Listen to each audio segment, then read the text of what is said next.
For level 5, you're asked to copy and paste your melody to create a canon structure. This is actually quite a quick one.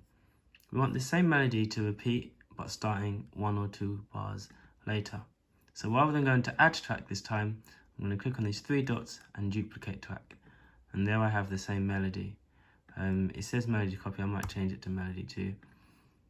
Now, it basically needs to be a multiple of 2. So it can repeat after 1 bar, or it can repeat after 2 bars, or it can repeat after 4 bars. And it's up to you how you do that. So you can listen to each version. So here it is repeating after 1 bar.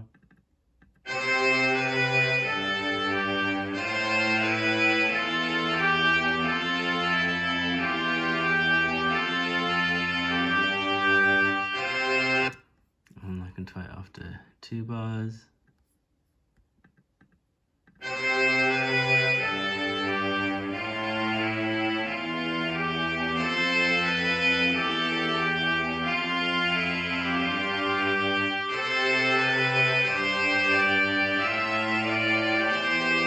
Okay, another thing you could do is add 3, but that's essentially all you need to do for the level 5 task, just create canon.